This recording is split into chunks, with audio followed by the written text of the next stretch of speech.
ہماری یہ ذمہ داری بنتی ہے کہ ہم اپنی اولاد پر نظر رکھیں۔ ابتداً تو ہم لاڈ اور پیار اور محبت میں بچے کی طرف توجہ نہیں کرتے۔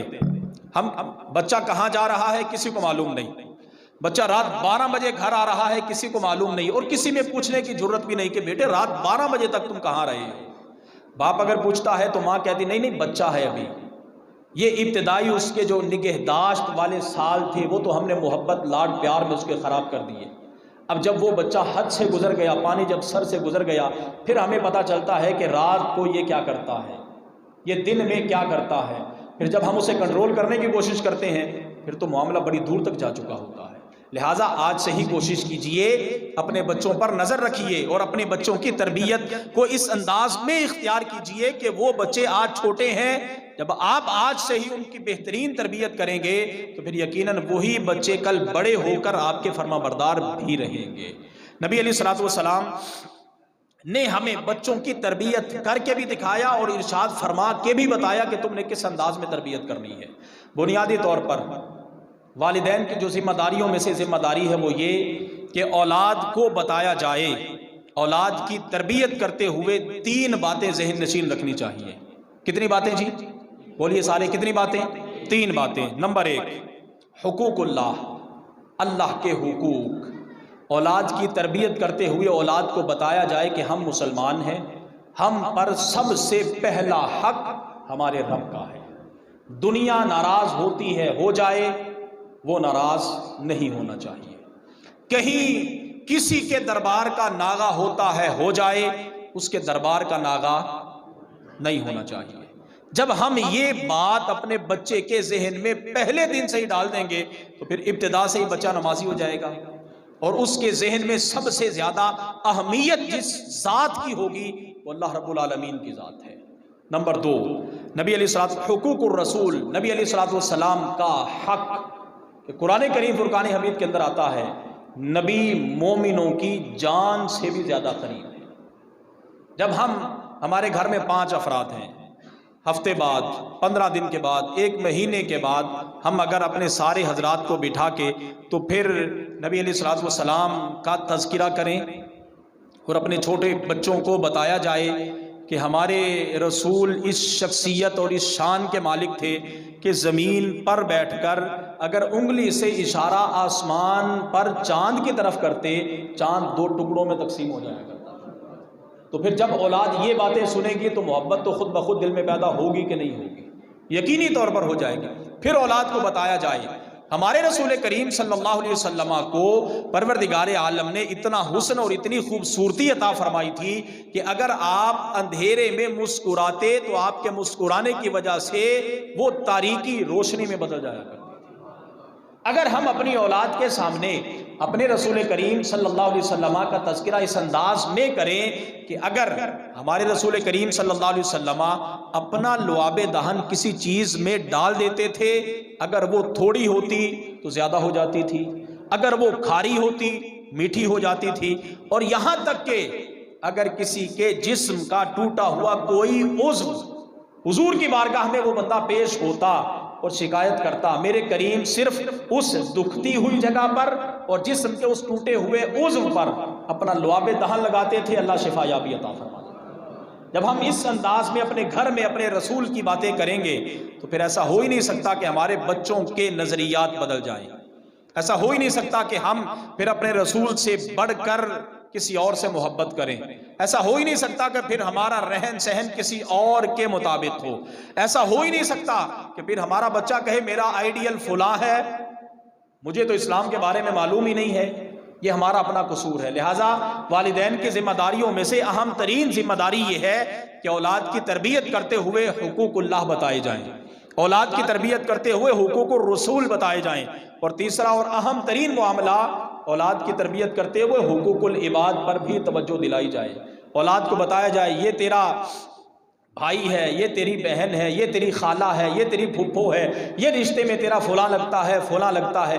رشتوں کی قدر اولاد کو بتائی جائے، نہ یہ کہ گھر میں بیٹھ کے تو اولاد کے کانوں میں یہ زہر ڈالا جائے وہ فلاں نے میرے ساتھ فلاں وقت میں زیادتی کی تھی، تو نے اس کے ساتھ سلام تک نہیں لینا۔ لہذا اگر یہ زہر ہم نے اپنی اولاد کی طرف ٹرانسفر کر دیا تو پھر یاد رکھیے گا بعد میں آپ دونوں کی صلح ہو جائے وہ اولاد کبھی بھی آپ کے بھائی سے سلام تک لینا گوارا نہیں کرے گی. اس میں ہمارا اپنا قصور ہے بنیادی طور پر.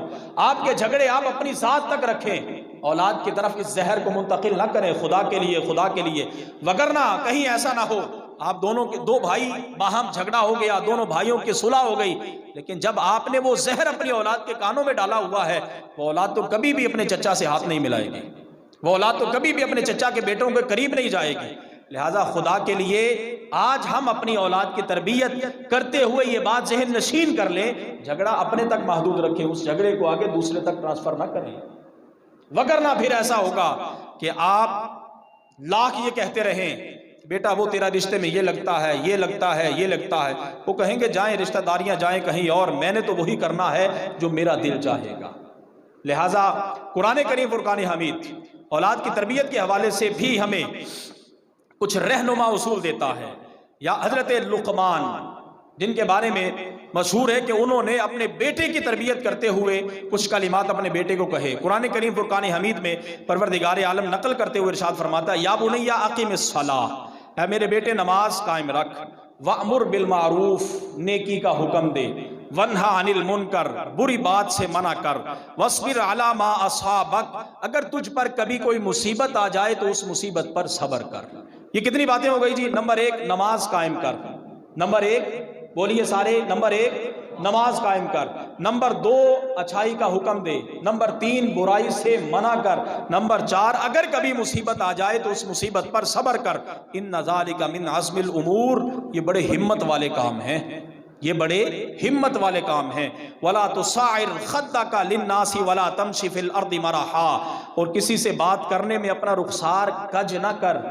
مطلب یہ کہ جب تو کسی سے گفتگو کرے تو تیری حالت یہ نہیں ہونی چاہیے کہ تو خود اپنے وجود سے اپنے انداز سے یہ محسوس کروائے کہ سامنے والے کو تو میں کوئی حیثیت ہی نہیں دیتا، سامنے والے کی تو کوئی وقت ہی نہیں ہے، سامنے والے کی تو کوئی عزت ہی نہیں ہے. ایسا رویہ اختیار نہ کر.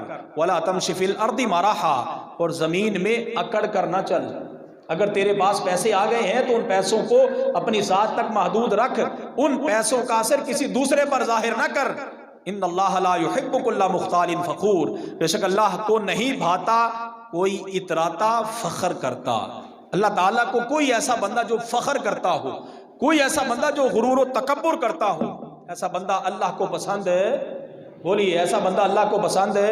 کوئی عہدہ آ جائے پھر بھی عاجزی اختیار کر، مال آ جائے پھر بھی عاجزی اختیار کر.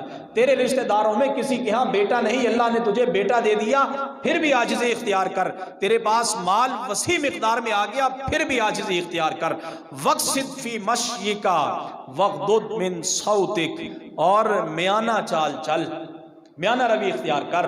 وغضض من صوتک، اور اپنی آواز کچھ پست کر. جب بھی کسی سے گفتگو کرے آہستہ آواز میں گفتگو کر. ان انکر الاصوات لصوت الحمیر، بے شک سب آوازوں میں بری آواز گدھے کی آواز ہے، کہ وہ سب سے بلند بھی ہے لیکن اس کے باوجود ناپسندیدہ ترین بھی ہے.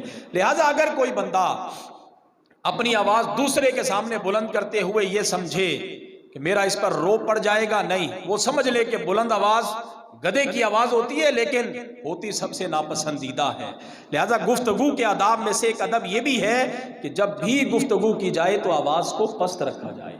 آواز کو بولیے، آواز کو پست رکھا جائے. رسول کریم صلی اللہ علیہ وسلم نے تربیت اولاد کے حوالے سے ایک اور فرمان علی شان ہمارے سامنے رکھا. جناب سیدنا حضرت ابو ہریرہ رضی اللہ تعالیٰ عنہ راوی ہیں، ان النبی صلی اللہ علیہ وسلم رأى رجلا معه غلام، نبی علیہ الصلوۃ نے ایک آدمی کو دیکھا، اس کے ساتھ ایک بچہ تھا. فقال للغلام من هذا، نبی علیہ السلام نے ارشاد فرمایا یہ کون ہے تیرے ساتھ، یہ کون ہے؟ قال ابی، اس بچے نے کہا یہ میرے والد محترم ہیں، یہ میرے والد دونوں ایک ساتھ حضور کی بارگاہ میں آئے تھے. اب یہ بات ذہن نشین رہے، اس باپ سے مراد کوئی غوث کتب ابدال نہیں، کوئی بھی ہو، باپ بہرحال باپ ہے. نبی علیہ الصلوۃ نے ارشاد فرمایا فلا تمشی امامہ، فلا تمشی امامہ، کبھی بھی اے بچے اپنے باپ کے آگے نہ چل. اپنے باپ کے، اور بیٹا باپ کے آگے کب نہیں چلے گا؟ جب باپ نے بیٹے کو بتایا ہوگا کہ باپ کا ادب ہوتا کیا ہے. اور اگر باپ نے بچے کی تربیت ہی نہیں کی تو پھر بیٹے کو تو معلوم نہیں ہوگا کہ میں نے باپ کو کس انداز میں پکارنا ہے۔ لہذا کبھی نہ کبھی زندگی میں حضور کا یہ فرمان علی شان آپ پر قرض ہے، اپنی اولاد کو